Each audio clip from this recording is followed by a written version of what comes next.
Hi, I'm Carly. And I'm Makenzie. Here at the No Niche Network, we are navigating careers, tackling big dreams, and just figuring out life one step at a time. We believe there's more to life than fitting into one box. So grab your coffee, settle in, and let's get ready to tackle life together. This is the No Niche Network. Okay, here we are today with our super fun guest, Michael. So super fun. So super fun. We're gonna laugh the whole time. I can't even keep it together. I hope so. Yeah, I feel like I feel like the expectations are high. Yes. To perform. Thank you for having me into the temple here. Yeah, I appreciate it. We're here in my kitchen, friends. Was I supposed to take my gum out before this? Probably, right? That's appropriate. Do you want us to cut? Is there a paper towel? No, we're not going to cut. We're gonna do Let me get you a paper towel. right here. Uncut. I'll step up. I have them under. This whole time. It's just... All right.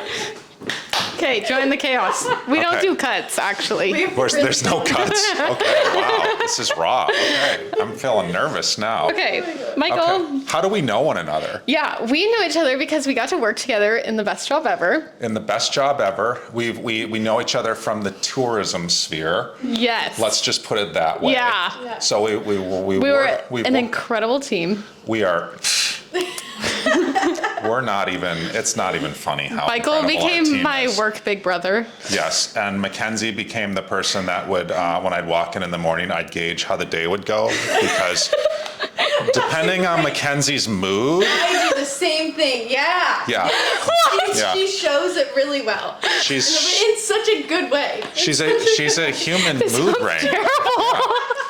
Mackenzie's a human mood ring, and so if I go, "Hey, Makenzie," and if she would barely look up and she'd go, "Huh," I knew it was going to be a pretty shitty day. Yeah. Oh my God. And if she was chipper, I need to be more self-aware.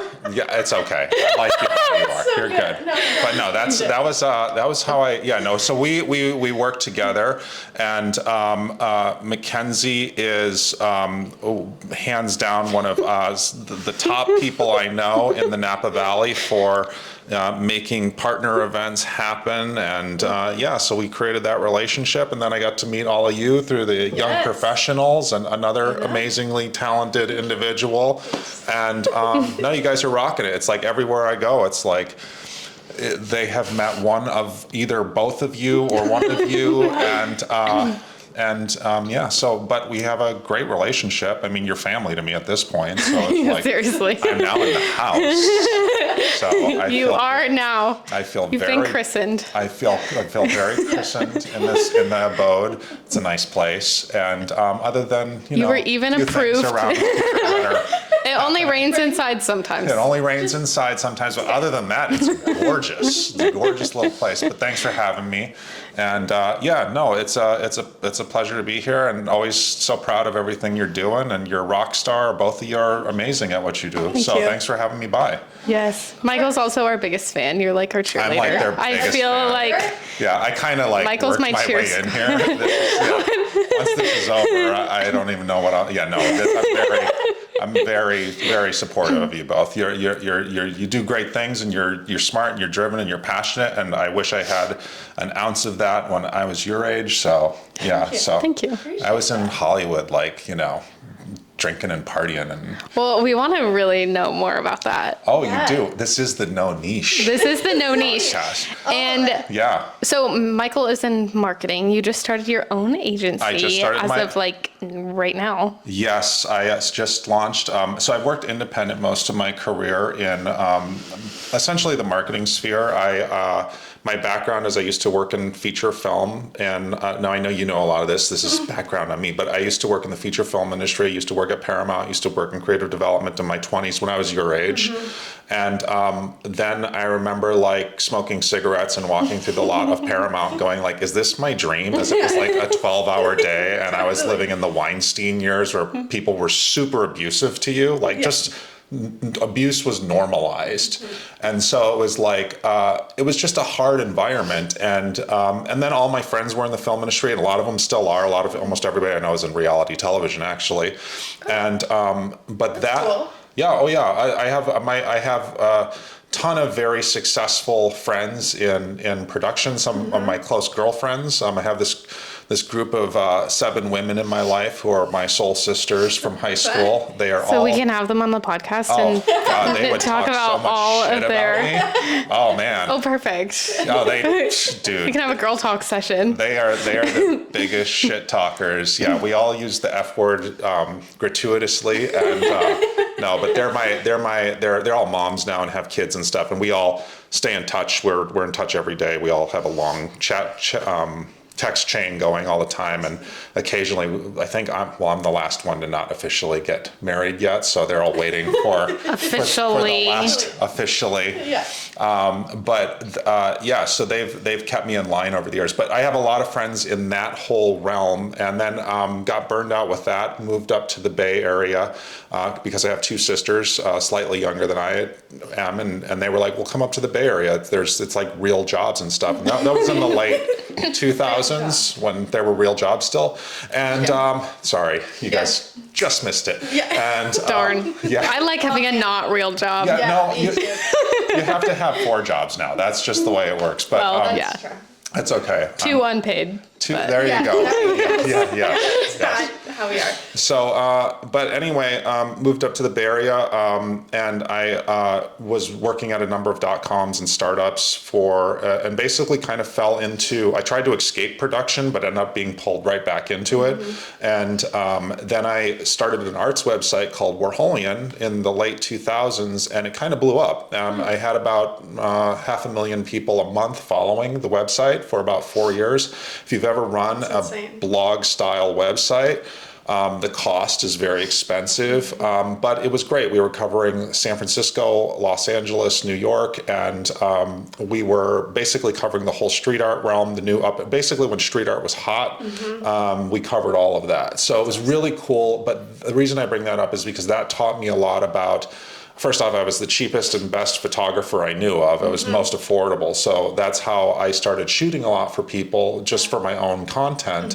And then I had to, then as I got more and deeper into social, into marketing in general, basically all that work I was doing there turned into actual work because people were like, well, let's just hire Michael to do this. Yeah. And so that's kind of how I became so educated at the realm of like not only production, but because I can shoot anything from something that's just very creative content for social to a feature film. I know how to do both. I mean, I used to run movie sets, so I had that range. But on top of it, the social aspect came out of where do you put all your content, and that's where I kind of developed that. So my calculation is now I'm 15 years of running social pages of over 100,000 followers. So I've done that for myself and for other organizations such as Visit Napa Valley.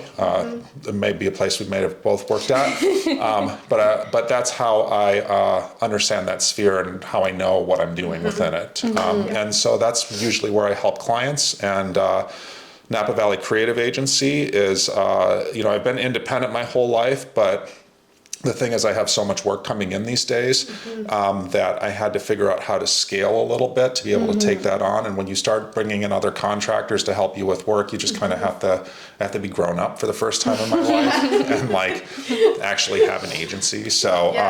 It's like, I mean, I'm 44, and for even me at my age, it's like.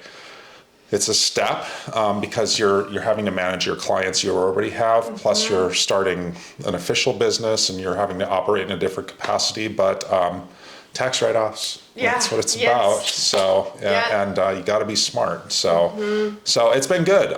But yeah, it's I basically do general marketing for everybody, from everything from press releases to general PR, which I have a ton of experience in all that stuff. Classic marketing, but also especially social media and creating content for that. Yeah. And generally, my content can range everything from very polished, nice, clean, formal type of work shot on very expensive cameras to stuff that's shot on your iPhone, which honestly, there's not much of a difference these days. So I actually think the iPhone's a better camera on a lot of levels. So yeah, So that's that's me in a nutshell. Love it. Love it. I feel like I That's just so went on a nutshell rant there.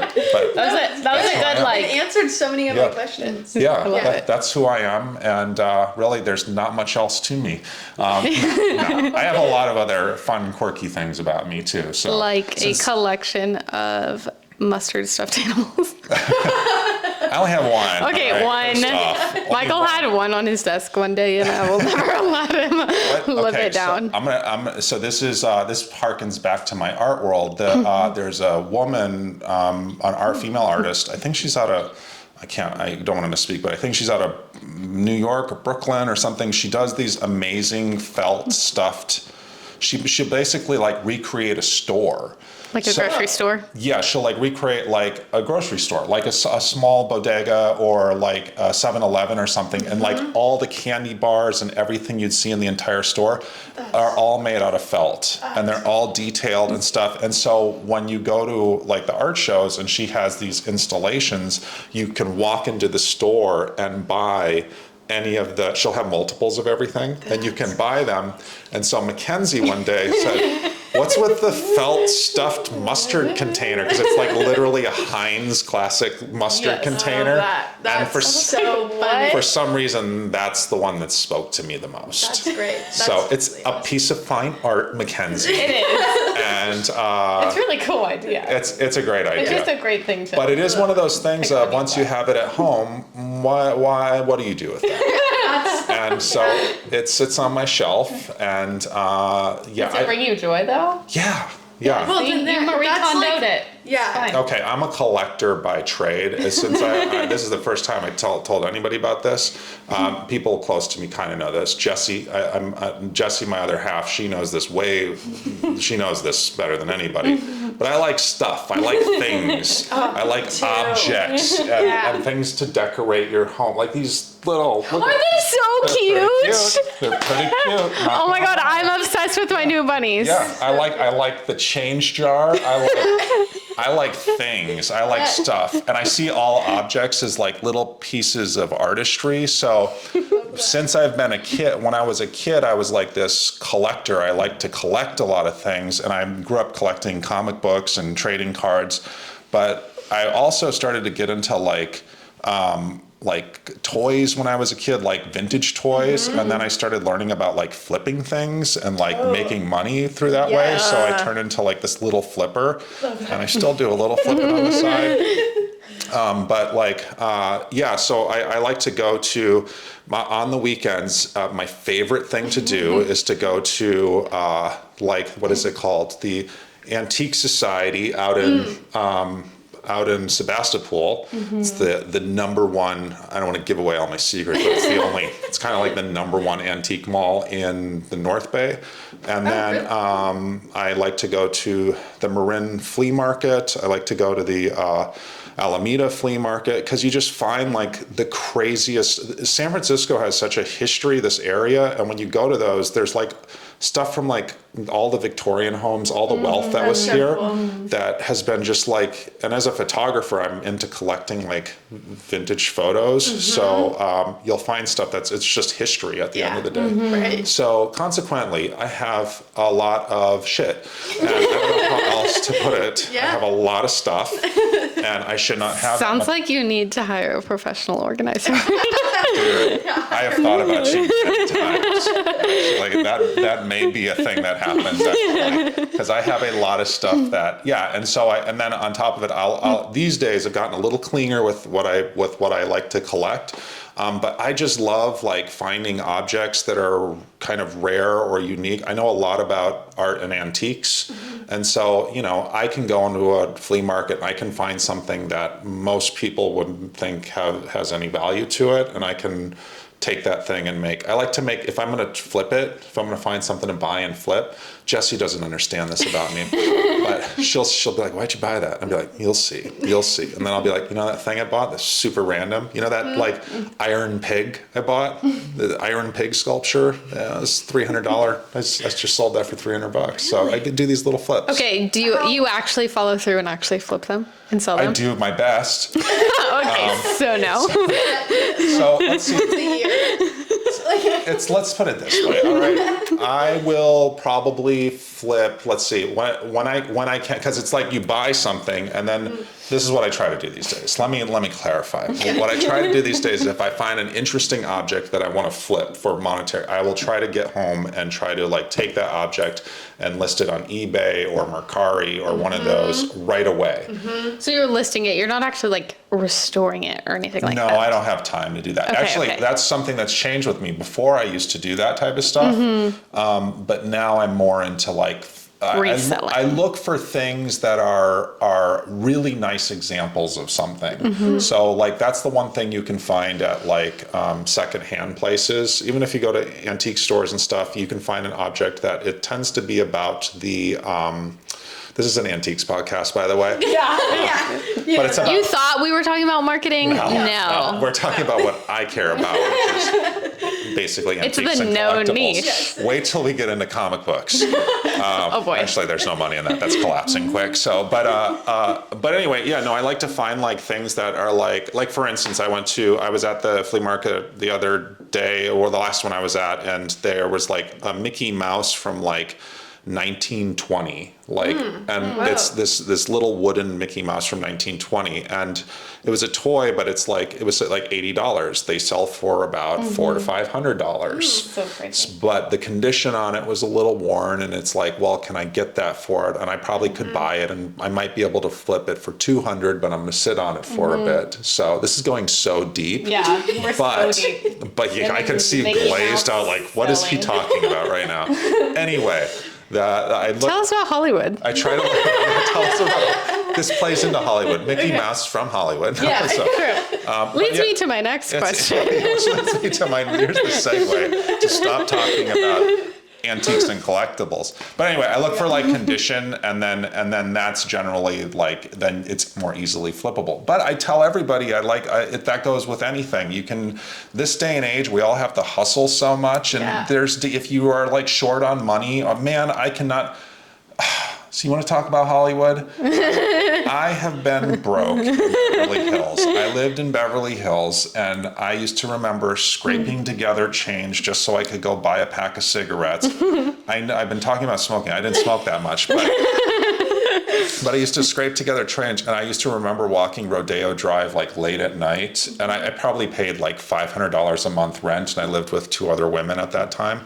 But like just so broke in Beverly Hills. So I had to like learn how to like, I was picking up jobs like working films and stuff like that. And most people, when the way the movie and film industry works is you get a gig, and then you don't have a gig. It's completely gig oriented. Yeah. So you have to create a network of people that hire you on gigs. Keep giving you gigs. Yeah, most people don't realize like the entire industry is like gig oriented. Yeah. And it's so you make money and you're not spending it, so you're being fed on set and stuff, and then you have no money and you have to hustle. And actually after you're usually done with the project, it's like a 6 weeks minimum of just crashing because you're just exhausted. Yeah. You've been going like 12-hour days, 6 days a week, and then you just crash. Yeah. So how did you get your first job into that film world? I actually started going to, I went to school for it at Loyola Marymount. I went to got into film and television production. Okay. And my first gig, I actually started in movies when I started doing like student films and stuff. My niche. Every No time, niche. if this was a drinking show, niche. But my niche at that time was production design. So like people would have like a script, and then you have to build the sets, and you have to figure out all that. And I'm a Midwestern boy by heart. I know I probably don't look like it, but I know how to build things. And because I grew up in a very blue collar family where it's like you have to know how to do basic electrical and build things, and so. Yeah. So when I came into school doing that, that was kind of my first foray into the film world. Was that I actually really, since I grew up with like a camera in my hand and stuff, I always wanted to be I always thought I was going to be like the cinematographer, or be kind of on that level. And as I got further into it, I started in production design, was building sets, used to pull all-nighters, and it's kind of crazy. Production design, you like build a room that's this beautiful set, and it'll shoot for 2 days, and then it gets destroyed. You just tear it all I think down. about that all the time. Yeah. I'm like the one that's watching TV, like, how is this made? Totally. Yeah. And I think about like all of the individual like little things in the kitchen. Like Yes. everyone went to that storage unit that I've seen on TikTok. To pick out each thing Yeah. and place it there. Like I just finished watching Young Sheldon, and there's just so many things in that room, like in those rooms. Oh, yeah. I'm like, I just can't stop thinking about those people placing every single little It's thing and a building it up. super cool so that led me in. So when you do production design, that also is oftentimes I was doing the props too. Technically, prop master and production design are two different things. But when I was 22, 23, your age, that's when I was doing that stuff. And it was so crazy because I would go to the prop houses, and I've taken Jesse down there because if you're into design or HGTV or any, which a lot of people are, it's like the right? It's like the ultimate, it's the ultimate like designing, doing something, creating it, and then it all goes away. So you're getting a lot of ideas out. 17th century prison in France, that's what we're doing this week, or a laboratory. And so I think I found my new career field. it's pretty cool. Although it's changing fast because AI is taking over everything. Well, whatever. But there'll still be a lot of the cool thing about prop houses, though, where you would go into prop houses, and as a young kid from the Midwest, what I always thought was super cool was I get to dig through these. I would go to right by Loyola, where I went to school. Sony Prop House was literally right down the way. It is this giant, absolutely giant warehouse full of costumes. There was a gun and weaponry room. There was, and we're talking like thousands of square feet of every type of everything you could ever think of. Chairs, So cool. from mid-century to, and then if you're a fan of film, which I was, Sony was so overcrowded at that point, because it used to be MGM Studios, the Roaring Lion, that was MGM. So they got all their old stock. So they were so overwhelmed with stuff at that time. They used to have these container, what do you call those? The containers, you have on shipping containers. Thank you. Shipping You're containers. welcome. Just saying it so quick these days. But they used to have all these shipping containers because they were having so much overflow from like MGM and stuff. And I would literally, as a young kid, they were like, you do whatever, dig wherever. And then they would charge us a very nominal fee to rent things out. And I remember going through, opening up shipping containers and going into them and pulling things out. And I remember there was a, Alice in Wonderland made for TV thing where it was like classic actors like Carol Channing and Ringo Starr, one of the Beatles. And there was all these famous people in this. It was such a surreal, if you ever get a chance to see it, it's one of the weirdest Alice in Wonderland things they've ever made. And I remember going into a shipping container and just stuff is thrown everywhere. If you've ever seen the movie Starship Troopers, there was so much Starship Troopers gear everywhere. They need a professional organizer. They need Yeah. a dude. I'm actually doing this project for one of the wineries that has big Really? production. Organizing their stuff. I'm organizing their production warehouse. It's Potentially. Well, I mean, it's so it's like important we've because talked what about it. happens is it's like doesn't matter the size of the business. They it's like this thing with Sony. I would like dig through it and I'd be like, I would lift up things and be like, I know what this is. This is like a famous costume from a thing. Or this ring. I remember the Ringo Starr is like he wore this, and it's like in the back of a shipping container, like in Ralph's bags. It was super weird. But it was the prop houses were super cool because I think there was 21st Century. I think it was called. You would go in there. I'm not sure if it still exists, but like let's say you're doing Mad Men, right? Or you're doing something like that, and you need a cereal box from the 1960s, right? From 1961, they would literally have it built out in years so you could go in and grab those items, and that was what was really cool with stuff like that. Yeah, so that's awesome. Yeah, it was that part of my career was very exciting, and then over time doing all that stuff, to answer your question, of how I got started, I ended up leaning more into the production management side because that had more power, and that was like, how do we put this together? Who are we bringing in as the cinematographer? Who are we bringing in as the director? And for myself, I always was like, well, if I'm going to make my own movies someday, or if I'm going to make my own films or make my own content, I want to have kind of the power to do all that. So that's kind of led me to where I'm at today. So it's like, even though I started in the feature film world in this, you can see you probably see it from me personally, that's where I'm still doing that in a different aspect these days. So that's how I fell into it. So I got more into just doing actual, the making of the movies at the end of the day. I got into more of the production side of it, which it's not as fun, but it's like has more power. Power. Are there any movies that you worked on that we would know? Yes, I'm actually very excited about this. I'll tell you, so when I was at Paramount, one of the projects I was put on helping, this was one project at a certain place I was at, but the producer at that time was basically behind, he's the executive producer behind the movie Constantine with Keanu Reeves. And I was like tasked for like 3 months, because I was a good writer at that time, to come up with the sequel for like Constantine.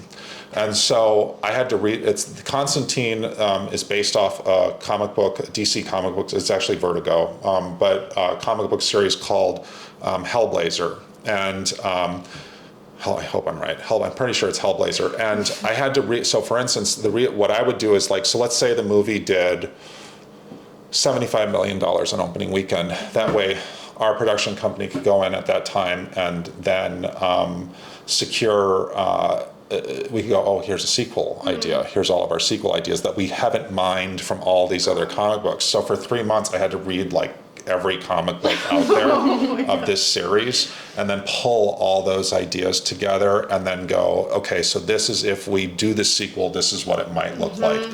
It didn't reach the number that it was supposed to at that time. But what's exciting, I remember watching Stephen Colbert, this was probably 2 or 3 years ago, and Keanu Reeves was on, and they asked him, well, is there any character you'd like to replay? And he said, I'd like to play John Constantine. And so now Constantine 2 is being shot. I just checked last night, and it's actually in production right now. And so it's like, but Hollywood is such a weird thing where they would, at that time, it's changing so dramatically now, but studios would buy projects. Like, you could be a young screenwriter. This happened all the time. You would write some really great script, and you could make $500,000 overnight. It was a very surreal time, and a lot of time I remember there were file cabinets in a lot of the places I worked with all these projects that they had bought. And so I remember like Tenacious D, Pick of Destiny, like that just like sat there for years and years and years before there was just all these projects. There's still projects to this day that occasionally, I forget what the most recent one, but I saw something that I remember 20 years ago was sitting in a file cabinet, and it's finally being like made now. That's so crazy. So yeah, it's a really crazy industry, but it's an industry like any industry. Like this is the wine industry. This is my wine industry time in life. I've spent time in the art industry, and then I have my entertainment industry, and then they all switch up and change throughout time. And but the cool thing about industries is, the reason why a lot of people historically have moved to Los Angeles to get into the movie industry or whatever industry you want to get into, you always want to move where the people are, because if you want to get into wine, move to a wine region. Yeah, you can't get into wine in like Dallas. It's hard in Ohio. Yeah. Exactly. So, it's just, don't move to Ohio to get into the wine industry. Yeah, but hot take. Hot take. That's it. That's the clip right there. All my Ohio relatives are going to hate me, but it's but the thing about Hollywood is, if you even dream about being in Hollywood, I always told people, like, Hollywood's just an industry like any other industry. It's a very competitive industry, but it's no different than wine. If you want to be a winemaker, it's competitive too. It's you can be anything you want to be. It just takes time and effort. And these days, with everything changing, you can kind of do everything from where you're at. So yeah, it's a great I mean, time. you can start a podcast Yeah, like, with way up. one camera and 2 mics. Just to be able to do this these days, 20 years ago was insane. And just to be able to have the AI tools to streamline this, to put out content is 3 years ago took 3 people and cost you thousands of dollars. So, and like I said, like the iPhone, I get questioned all the time of like, people are like, oh, I love your content. I love this or I love that. What was this shot on? And oftentimes it'll be like, it was a mix of like 3 different cameras, but I have the very, very expensive top of the line gear all the way down to my iPhone. I have to say, you can shoot the iPhone is one of the most incredible pieces of technology. Absolutely incredible. If you want to be a filmmaker, if you want to do anything, you can shoot a lot on that. I mean, you can just at least get yourself started before the robots take over anyway. So we all got like 5 years maybe. Limited time. I always try to be encouraging. Like you got to be creative, and the cool thing about living today is, if you want to be a content creator, I listen to a lot of Mr. Beast and a lot of the top creators out there, and I feel the same way as they do. In 10 years from now, it's YouTube and stuff where it's still in its infancy, and all the niches. Have not been filled out. And then people fall on, and so it's a cool time to be alive, to be able to just do this stuff from your home. Yes. Yeah. So, what would you tell people who are over? What would you tell me, being so? I have to sit up so I don't look slouchy. So overwhelmed with this is what you should do on social, this is what you shouldn't do. Sure. How do we navigate all of the things we should and shouldn't do? Yeah. The main thing is just doing it, and I give away, as I always tell people, I spend a lot of time on algorithms and learning this stuff. I mean, a lot. And you've heard me joke about this. This is why Jessie and I pay for 2 separate YouTube accounts. Hers is all chateau renovation, and she has a great architectural digest, like YouTube. Her whole feed is amazing, and I love getting in there. And she's like, "Don't click anything, okay?" And mine is like whatever YouTube hole I went down before. We joke that I've ruined Seth's Amazon account. Yeah, it's like that. He's like, it looks very different. I have never had home supplies or cute shirts on my Amazon feed until now. Yeah, that's what a partner's supposed to do. They're supposed to add a little variety to your life, right? So I'm like, there you just go. hinting, all the home decor in the car. All the home decor choices. Yeah, no, it's basically my advice for anybody who's because there is so much social media advice. The number one thing is you have to do it. And the reason I give away a lot of my advice on what I learn and what I pick up on is I just digest a lot of information from online about what works and what doesn't. And then, because it changes every 3 months, which is why I've had to stay on top of it, because I have clients who pay me money to be an expert in this. So I have to stay on top of it. And it's also, I'm an addict. I love social media. If you really do social media for a living, you kind of have to be an addict. And listen, I know it's a dopamine thing and stuff like that, but the main thing is, if you're going to be a content creator, you have to just do it first. Doing it is the biggest thing. And the reason I say I don't mind giving that advice away for free is because what I know is, like, people still have to do it. Which is hardest part of it. Yeah, you know how much work it is. It's a lot of work. So you can give people all the best advice, and I often will give somebody who I know, I give it freely. This is what I think will help you out or help your organization out. Just do it. But that's step one. Step two is actually doing it. And that's my biggest piece of advice. So if you're inspired to do a podcast, or if you're inspired to do content, or you're inspired to make a movie, you have to just do it. And I have this voice inside my own head every day, because I have unfinished energy with, I want to make a short, I've been wanting to make an independent film for years now. But life, and Yeah. trying to get through life, and how much time do you have in your day and stuff like that. And so that's the best piece of advice I can give, is you just have to do it. The other piece of advice is follow what works. And if you see stuff that's working, you know, see what they're doing and copy it, but, you know, tell your own version of it. But that's it. It's as simple as that. And that gets back to just being an artist in general. I know thousands of artists who are not just local artists. They're people who are in, a lot of my friends now their works are entering into the museum world. I mean, I already have friends in the museum community, but they're really, all my friends from the late 20s to their 30s have now worked long enough that they're now getting into museums. And, you know, these are people who put in 12 to 14 hours a day painting. Like they're obsessive artists who just have cranked out so much work, but they wouldn't have gotten there without just having done it. And that goes with anything. So it goes if you want to work being an electrician, you know. Being an electrician's hard, you know. I know what it's like going through that. So, but that's the hardest thing we all have to do, is just doing it. So, Absolutely. Yeah. That's great. And here we are on a podcast because Here they're we are, doing it. just doing it. Just doing it. So, well, I think that's pretty much all I can talk about. No, I'm just kidding. Like, you could talk for I hours. can talk for hours. Makenzie shared a couple of questions with me. One I really liked. Should every business be on social media? Yes. Great. Yeah. Well, I'll ask you back.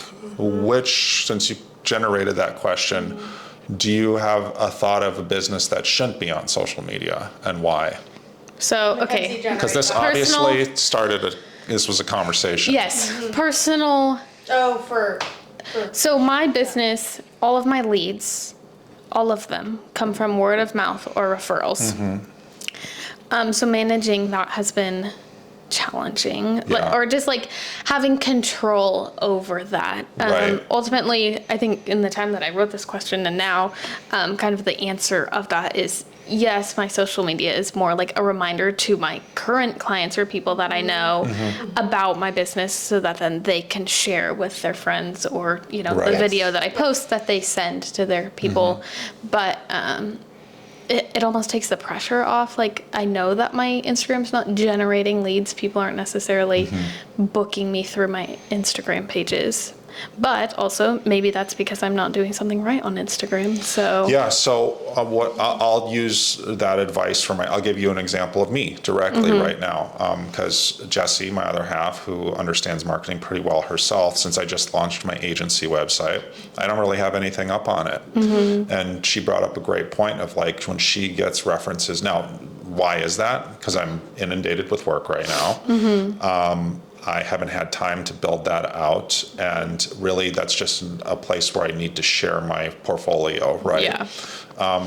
But if I'm already bringing in a lot, so this goes with you too. You know, if you have an organization business, or you have any type of business, a small little media agency or whatever, what do I put on there? The main thing is to put on your work. And so I myself haven't even done that, you know, so it's hard for me to really give proper advice right now when I myself haven't followed through that with myself. But I like to use myself as an example of, I'm in the exact same position where a lot of my work comes through word of mouth. A lot of my work comes through LinkedIn. And then I've also networked heavily, you know. Yeah. Networking is life. You know, my grandfather used to always say, Mikey, it's not in my family, I'm Mikey. Mikey, it's not about, you know, what you know, it's about who you know. He used to say that all the time. And that's my life in general.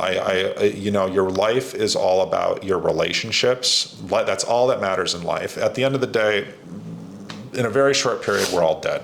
And so that's the facts. And money and drive is important because it helps us survive and helps us live our life and stuff. But at the end of the day, your relationships are the most important thing to you. And my relationships throughout my life I've been independent most of my career. And how is that possible?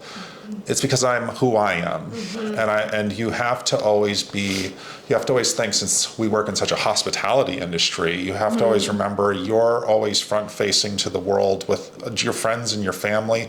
And it kind of, in a way, it kind of checks you to be a good person all the time. Like, I genuinely, from my heart, try to go out into the world with being kind and compassionate and try to have a good open heart with everybody. I really try to do that. And I feel that when you do that, you get that back. And sometimes people just don't have that skill. Yeah. Or they haven't practiced that skill. I hear people go all the time, like, I'm just not good like you. They've said that to me about, like, I'm not good with interacting with people or going to mixers or going to industry. It doesn't matter what industry you're in, too. Yeah. I can, but those relationships and those that's marketing. You're always marketing yourself. And what happens, the way business works where you're top of mind. My garage is full of stuff, and I go, who can help me organize this? Right. I know somebody. Yep. Yeah. We have a budget. We need to spend it. We need to market this, soda brand. Let's touch base with Michael. I know Michael. He can at least, and here's the other thing people know about me. If I can't do it for you, I generally will guide you to somebody who can, because sometimes you don't have the budget where, honestly, I can make enough money to pay taxes and get anything out of it. It just costs me money at the end of the day. Yeah. So I'll at least reference it to somebody who, like, here's someone who's young, who's starting out, who I think maybe would be able to take this on for you. Don't expect the world. Please don't.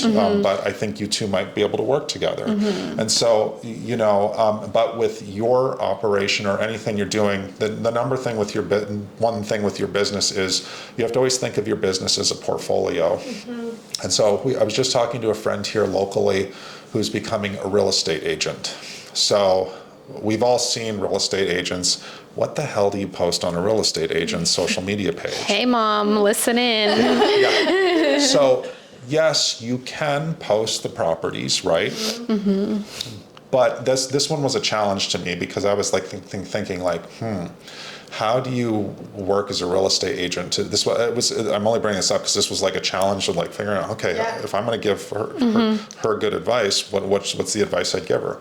And the advice I give to somebody like in any field is speak from the educational standpoint on that field. The stuff about home buying, like I have a salary of $5,000 a month or $3,000 a month after taxes. Can I even buy a house? Ever? Will I ever be able to afford it? And the answer is no. I'm sorry. We'll have a realtor and get the real from them. Yeah, you might be able to have, but unless you got the hookup, sorry.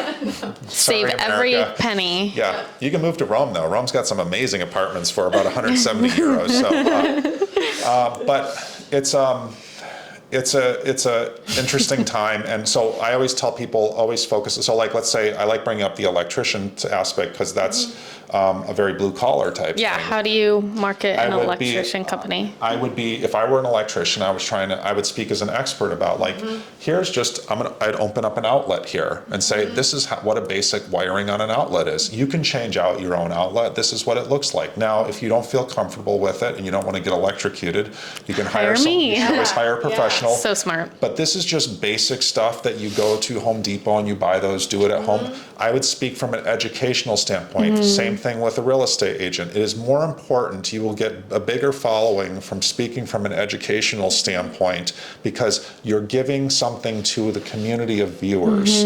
And start off, social media in general, you start off with a hook.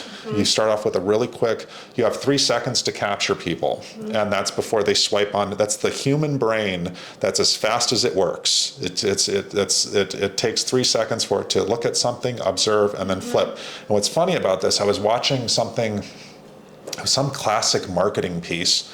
There was some like old marketing director at some agency of something like 40 years ago. I was watching some old thing on marketing 40 years ago.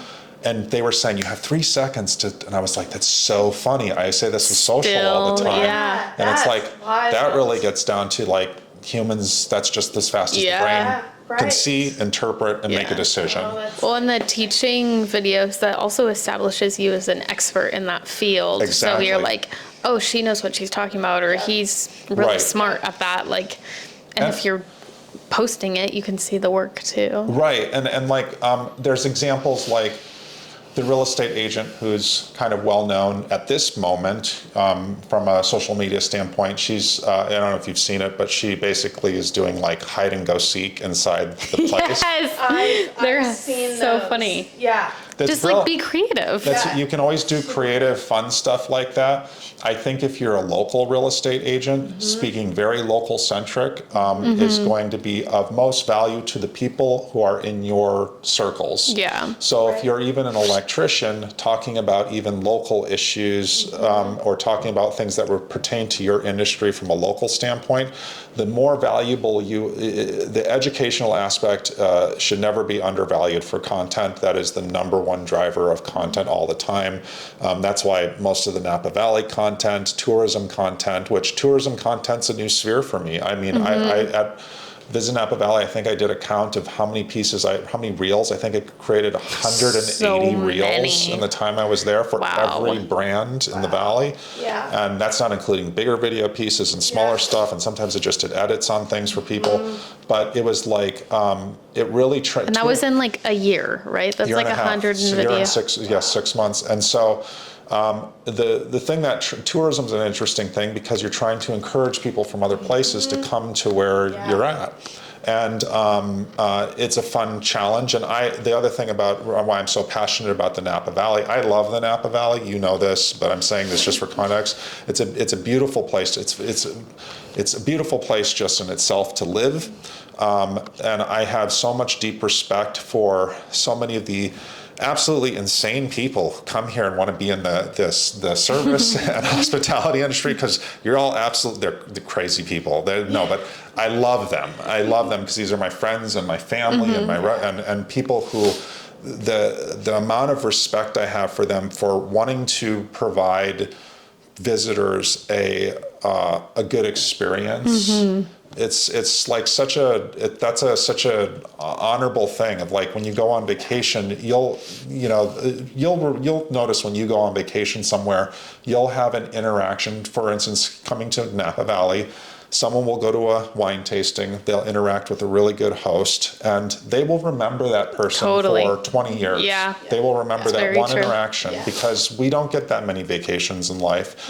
And so I have immense respect for this industry because everybody who lives and works here in general is so incredibly hardworking and cares so much about the visitor experience. There are those that don't, but they tend to get spit out too. There's people who are just very driven and passionate here, and I just love. We talk about Napa Valley, and I think the one thing people don't realize who don't live here, they see the Napa Valley as, oh, it's just a bunch of wealthy people. And there are a lot of wealthy people here within the industry. Actually, they're not here most of the time. They live elsewhere and they come and this is their vacation place, destination. But the people that make the Napa Valley go round are the guys working the fields and the many of them undocumented, by the way. And the people who are working in the service industry, the barbacks and the people washing your dishes and the people cooking and Servers and hostesses. And so we have just such a beautiful industry of people who are just so driven to just show people on their vacation a great time. And I think that is really, really cool. And when I was joking about them being insane, it was like this thing of like, I know so many friends who work at some of the big resorts, and if people knew the bullshit they had to deal with from people, they'd be like, how do you do that every day? And it's because they'll have a great interaction with somebody, they'll have another great interaction, and then they'll have an absolutely terrible interaction with somebody. And what they're trained on is they often can take that person, make it a really positive interaction. That was my favorite part of my job. I loved when I had someone call me and was so mad. Right. so I mad. watched you do it many times. Oh yeah, Piggybacked so sometimes. many. Yeah, I'm like, Michael, We good cop, I bad need cop. to tag team this for me. Yeah, no, it's And then they would, by the end of the call, they were like, oh my God, thank you so much. That was such a win. yeah, and at the end of the So day, we're all satisfying. just people, and I think the number one thing with the tone of the world right now and the tone of life is everybody needs to get back to just being a little bit nicer and more understanding. And trust me, I have my own irritations from day to day, but I will say this: when I go out and I interact with people, if I'm in a cranky mood for the day, I genuinely try not to go and put that on somebody Sorry, else. guys. Yes, no. Apparently I'm the human mood ring. You're just a mood ring. Now I'm aware. And when you're working at the desk, you're in your own space. Like it's like, you know, and here That I am, is like the kinda duh, true, fully like- caffeinated. Like, how you doing, Makenzie? And then I have my days where I just wouldn't even say hello. So it was like, you know. Yeah, I'm I get like, it. Michael's mad. Yeah. You can tell Actually, when yeah. I'm You know off.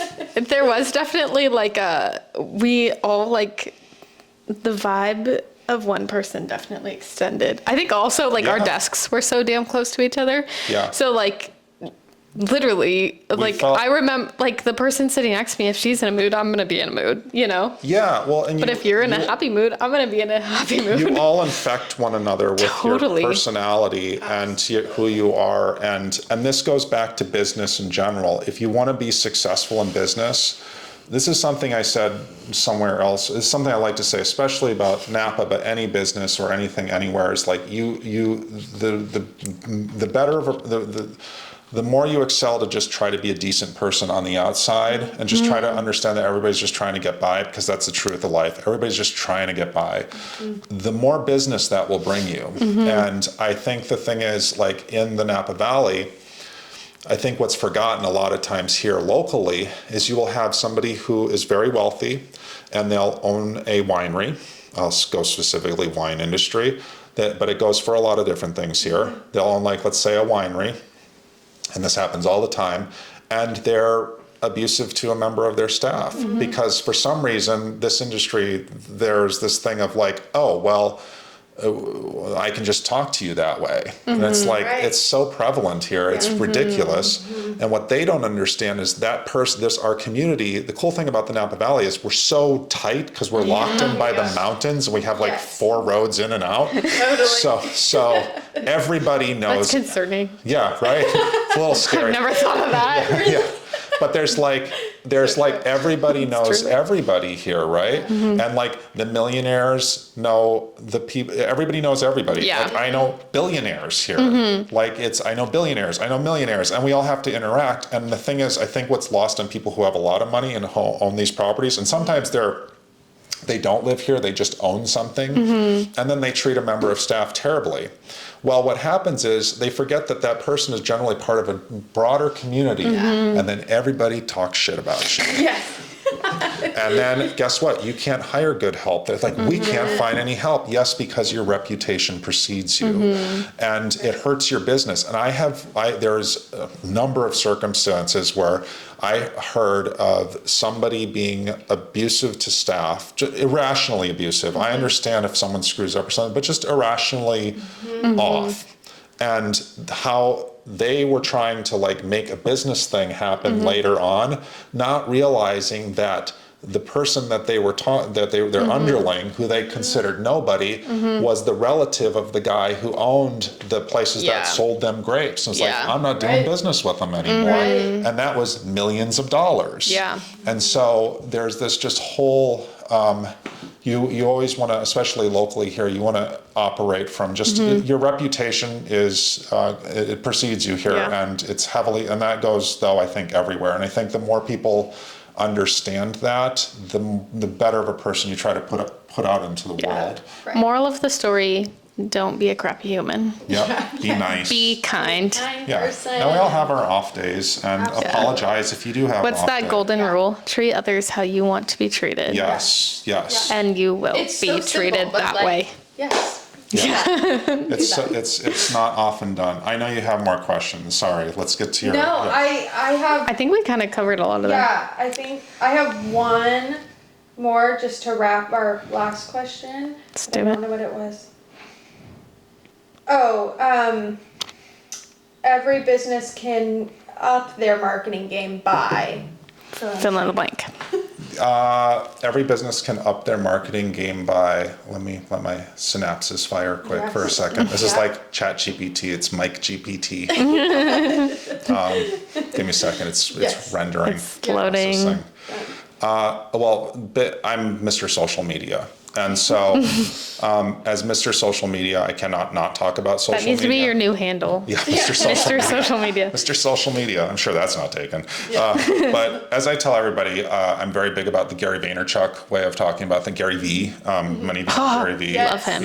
He's been my hero since 2008. We've been sending him parenting stuff to my mom for years. I remember when Matthew was like 12, because he talks about like Yeah, he's great. let your kids on social media, and I remember it being like he all gets things. into everything. But that's I feel like that's how he Yeah. started, was like parenting He is on the kids' side. I remember being like, Mom, Gary V says. Yeah, that's so funny. That's really, yeah, he's like, if you know his history, he basically, his parents had a small liquor store, bodega-ish liquor store in Brooklyn or Queens or somewhere over in New York. And, he basically took that over, and that's where he learned marketing from just doing it. And he's brilliant. But as to get back to your question, what can every business do? Social media is so important, and the reason social media is so important is because this is, as he says, an attention device. Your attention is focused here. When you, I do an analogy, I tell everybody, it's getting ad nauseum at this point, but it's the thing of, it's great that you got written up in Travel and Leisure, or it's great that you got written up in Wine Spectator, but that is so 1995 thinking, because when you go downtown tonight and you go to, people having dinner, people are flipping through Instagram or they're flipping through TikTok. And so everybody is right here because this is an attention device. And it used to be like, well, my parents, grandparents and parents are, or older generations, friends and family are all on Facebook still. So that covers kind of that demographic. Instagram has really been the business, it's become now like the business artists, if you're running some sort of business, it's kind of your formal platform these days. TikTok is incredible, but it's definitely works better for content like this. Spoken word to the camera, very personal, but that means your brand has to shift up. So that gets more into, I'm an electrician, I want to give a 3-minute thing on wiring of a lamp. I would do that content there. And then as I joke that LinkedIn is now the everybody who's in their 40s and 50s, we lay awake at night going like, okay, God, I've only got like 15, 20 years to make my dreams happen. So we're all on LinkedIn now because LinkedIn's had this, everybody's like, why is LinkedIn just in blown the up? young professionals, LinkedIn is the spot to be. It totally is. It's and you generate a lot of business from LinkedIn because I do. Yeah, we all do. We've talked about need to get this. on it still. Yeah. Girly. Because and so it gets back to, why does LinkedIn work? Why does LinkedIn help generate business? And this is a really great point. Yeah. I about fell off the chair. So excited. We're getting you on LinkedIn. Let's chat. I'm so excited for you to go. By the way, me from 10 years ago would kill me today for even saying that, kind of like, LinkedIn? Really? Oh no, LinkedIn is the cool place to be. Okay, dude, like, what have you become? But what's funny is it gets back to what I was saying earlier. Why does LinkedIn generate business? So LinkedIn generates business because it's what we were talking about before. I have a marketing budget. I'm in this quandary of what I need to do. I need to produce a video. Michael does videos. I know because I see his content and he produces that type of content. It's just becoming, sharing the work you do. So let's say you're clearing spaces, showing the before and afters. That's very simple for you. That's this 2 pictures tells a world of Napa Firewise, who I've been was doing some contract work for this year, showing what brush clearance looks like before and after. 2 photos. People love a before and after. Exactly. Yes. Before, and there's something satisfying about it. It's very So impactful. satisfying. And so that's what all LinkedIn is doing, is it's like, it's putting your stuff out there to the professional community because they have needs, and sometimes you're the person that can fulfill that need. So LinkedIn is just social media. LinkedIn's just another type of social media. It's the same as Instagram. It's the same as Facebook. And I think sometimes people forget that. And I think especially businesses, I ask businesses all the time, there's a lot of brands that are worth hundreds of millions of dollars here who they contract me in to give them advice on things. And I always go, what are you guys putting out on your formal like LinkedIn page as your brand? We don't really utilize it much. I think the last thing we did was 3 months ago. Oh, by the way, we're rebranding and we're doing an opening 2 months from now. It's like, dude, like, or dudette, or anybody. It's you should be sharing every step of the way. You know, it's like we're so excited that this is happening because all that lead up is going to be the people that are going to know about that property reopening. That information is shared. Everything is just information at the end of the day, and it's just all about being top of mind. So that is why when you ask the question, what can a business do? What's the best thing a business can do? It's like, make sure your brand is being put out there on an online forum, because a lot of people don't do that. And I give this analogy all the time as well. The amount of, not really an analogy, but just a story about like the amount of businesses I go into and they want to get serious about social, or they've kind of thinking about it, and they're like, yeah, well, we had the girl up front who's like the hostess who, you know, she just graduated last year. And I'm like, your brand's worth like $500 million. And the number one advertising medium that's sitting right here, you're not utilizing. It's absolutely insane. And then when I hear them, because this has happened a lot with the wine industry, and there's all this talk about, well, millennials don't drink wine and they're not interested in wine. And I'm always like, what have you done to communicate to them? Like, what makes your winery look fun to them? What makes it look like an experience to them? And so that's why our industry here, particularly in Napa, is going through this great shakeup right now. I think it's kind of wonderful in a way, because the Napa Valley has really coasted off of its name for a long time. And unfortunately, there's a lot of competition these days. The economy the way it is, we all know that you can buy a $30 bottle of wine, or you can go to Costco and pick up a 24 case of Coronas, which might last a lot of us like 2-3 weeks.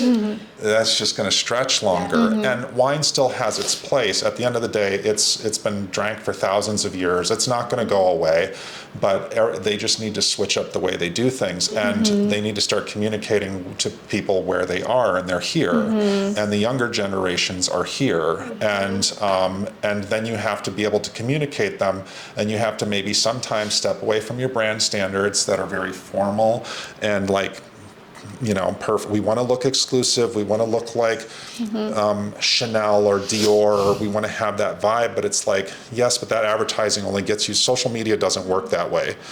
Social media is about interaction, about fun and goofy things, and I think you can have both. I think you can be formal, and then you can have the aspect of your, you know, it's just teaching people to be. It goes back to creative marketing. It's like the Got Milk thing. You know, Got Milk was an extremely successful campaign out of San Francisco here, by the way.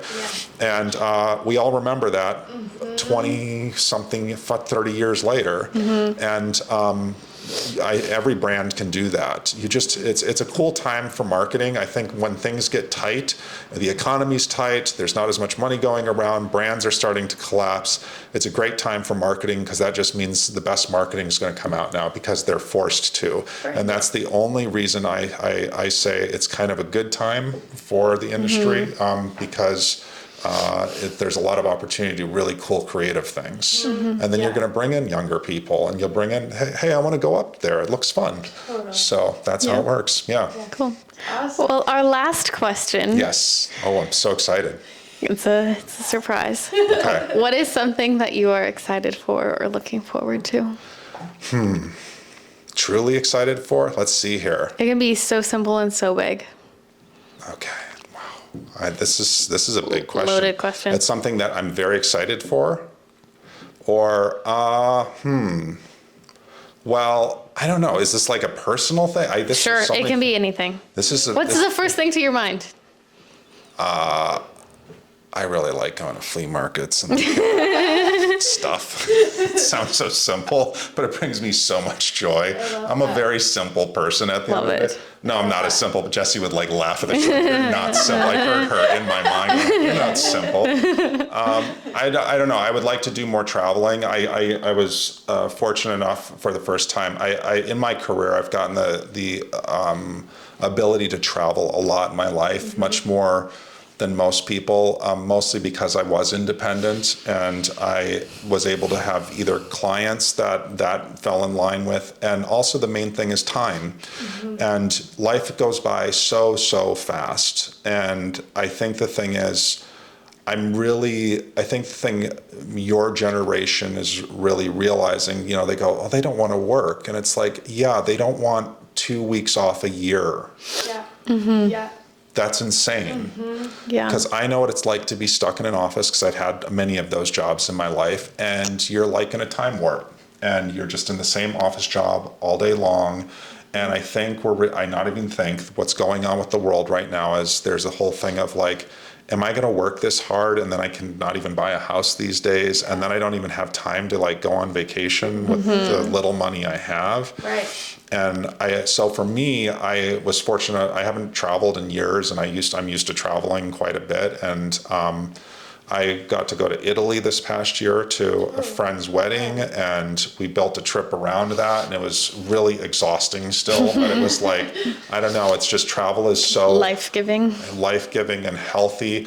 And when you travel, you come back home, and then the area you live in feels new and fresh. And that's the thing I love the most about travel is if you ever travel, and the reason travel is so important to everybody's life, and why you almost have to make sure you schedule it in or take little trips or understand how important it is.